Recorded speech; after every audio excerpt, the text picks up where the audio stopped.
மனிஷா, வீட்ல உள்ளவங்களுக்கு நம்ம மேல டவுட் வந்திருக்குமா? கண்டிப்பா வந்திருக்கும். இல்லனா நம்ம கிட்ட ஏன் இப்படி பேச போறாங்க? அவங்களுக்கு அந்த டவுட் வந்தாலும் நமக்கு ஒரு பிரச்சனையும் இல்ல. இன்னைக்கு அந்த ஜானு மீடியா முன்னாடி மானம் மரியாதை இழப்பான்னு நினைச்சேன். மித்ராவால அவ பொழைச்சிட்டா. மித்ரா அங்க என்ட்ரி கொடுப்பான்னு நான் கொஞ்சம் கூட எக்ஸ்பெக்ட் பண்ணல ஆண்டி. கடைசி நிமிஷத்துல வந்து பிளான் மொத்தத்தையும் ஸ்பாயில் பண்ணிட்டு.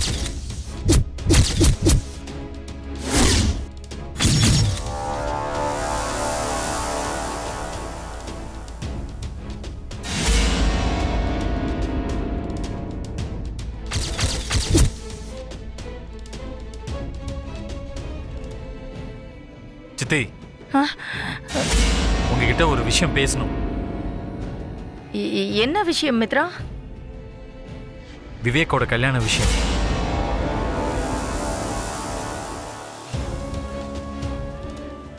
நீங்க என்ன செஞ்சாலும் அது விவேக்கோட சந்தோஷத்துக்காக தான் எனக்கு தெரியும். அவன் சந்தோஷமா இருக்கணும்னா அவன் ஆசைப்பட்ட பொண்ணோட கல்யாணம் பண்ணி வைக்கணும்.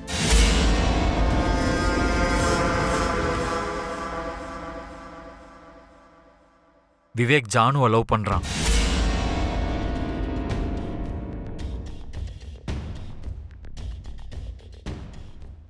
நீங்க கொஞ்சம் பெரிய மனசு பண்ணி அவங்களுக்கு கல்யாணம் பண்ணி வச்சா அவங்க சந்தோஷமா இருப்பாங்க.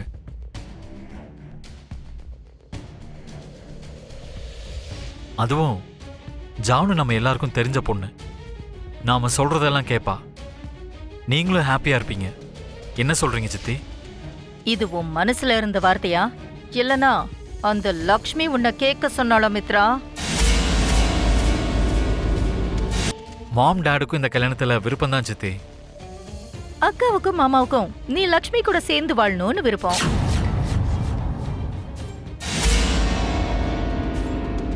ஆனா உனக்கு மனிஷா கூட வாழத்தான் விருப்பம். இங்க ஒவ்வொருத்தவங்களுக்கும் ஒவ்வொரு ஆசை இருக்கும் மித்ரா.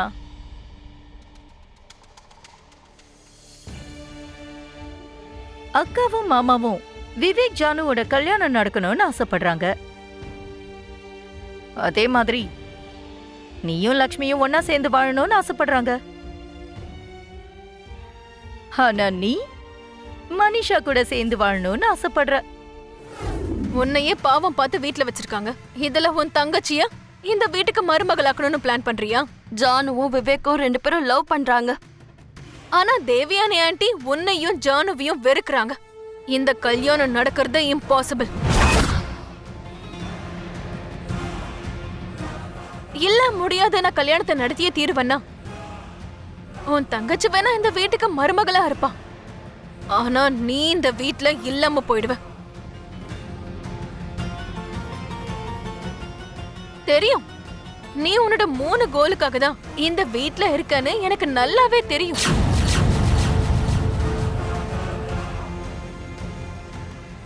அதுல உன் தங்கச்சியோட கல்யாணமும் ஒண்ணுன்னு எனக்கு தெரியும் லக்ஷ்மி. ஆனா உனக்கு தெரியாத இன்னொரு விஷயம் என்னன்னா, வர 3 நாள்ல உன்னோட எந்த கோலையும் நிறைவேற விட மாட்டேன். அது எல்லாத்தையும் குழி தோண்டி புதைச்சிருவேன். அந்த நிலைமை வந்துச்சுன்னா நான் முதல்ல உன்னை சமாதி ஆக்கிடுவேன். கஷ்டம் லக்ஷ்மி. ஒரு காலத்துல நீ தொட்ட எல்லாமே தங்கமா மாறுச்சு. ஆனா இப்போ நீ தங்கத்தையே தொட்டாலும் அது பாம்பா மாறிடும். ஏன் தெரியுமா? நீ இப்ப அவ்ளோ பிரச்சனையில இருக்க. முதல்ல நீ அதுல இருந்து வெளியே வா. அதுக்கப்புறமா உன் தங்கச்சியோட கல்யாணத்தை பத்தி யோசிக்கலாம். அப்பா, அப்பா, கதவை திறங்க. அப்பா, கதவை திறங்கப்பா. என்னடா? ஃபேன்சி ட்ரெஸ் காம்படிஷன்ல எனக்கும் லக்கிக்கும் ஃபர்ஸ்ட் பிரைஸ் கிடைச்சிருக்குப்பா. இத புடிங்க.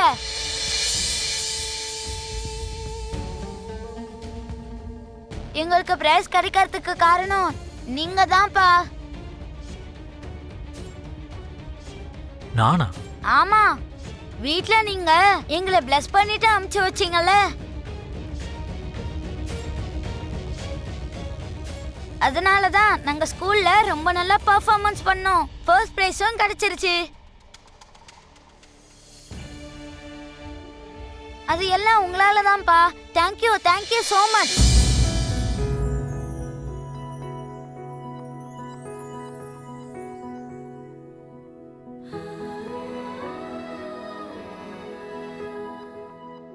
அப்பா நீங்க கீழே வாங்கப்பா. என்னடா? வாங்கப்பா நான் சொல்றேன். டேய், வாங்க ஜுனு. வாங்கப்பா. டேய்,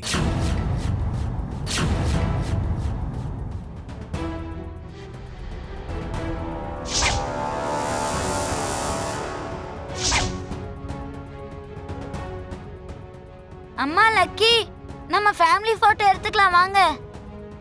ஐயோ வாங்கம்மா. ஜுனு. ம், ம்.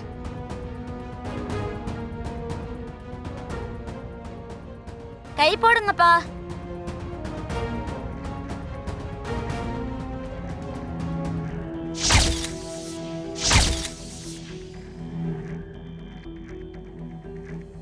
அம்மா கொஞ்சம் கிட்ட வாங்க.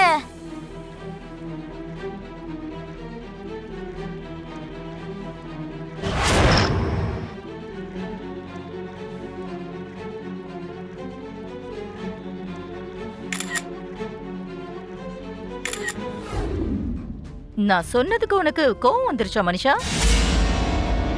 அங்க நடந்தது தான் சொன்னேன், உன்னை ஹர்ட் பண்ணணும்னு சொல்லல. அது சரி, ஜானுவுடைய விஷயத்துல நான் தோத்துட்டேன்னு தெரிஞ்சிருச்சு. ஆனா நீ ஜுன்னுவுக்கு டிஎன்ஏ டெஸ்ட் எடுக்கிறேன்னு சொன்னல, அந்த விஷயம் என்னாச்சு? அந்த செட்டப் எல்லாம் ரெடியா இருக்கு. ஜுன்னுவை கூட்டிட்டு போறதுல தான் டிலே. அந்த பிளான்ல நீயாவது சக்சஸ் ஆயிடுவியா, இல்லனா என்ன மாதிரியே ஃபெயில் ஆயிடுவியா? என் பிளான் அந்த அளவுக்கு வீக் இல்ல ஆண்டி. பக்காவா ஸ்கெட்ச் போட்டிருக்கேன். நம்ம என்ன ஸ்கெட்ச் போட்டாலும் என்ன லாபம்? மித்ராவை பார்க்கும்போது அவங்க பக்கம்தான் இருக்கிற மாதிரி தோணுது. மித்ரா இன்னும் என் கைக்குள்ள தான் இருக்கா ஆண்டி. அவ அந்த பக்கம் போறதுக்கு வாய்ப்பே இல்ல.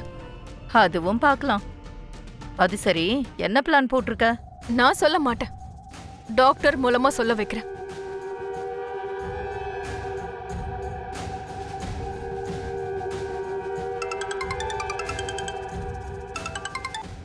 Hello Manisha madam.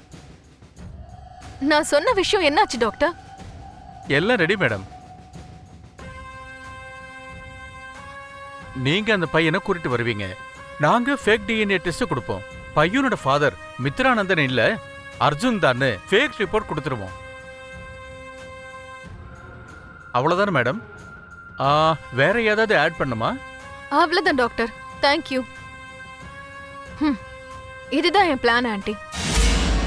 அப்படின்னா ஜுன்னுவா ஹாஸ்பிட்டலுக்கு கூட்டிட்டு போய் பொய்யான டிஎன்ஏ டெஸ்டை எடுத்து அவன் அர்ஜுனுடைய பையன்தான்னு பொய்யான விஷயத்தை இவங்க கிட்ட சொல்ல போறேன். எஸ், அதுதான் நான் செய்ய போறேன்.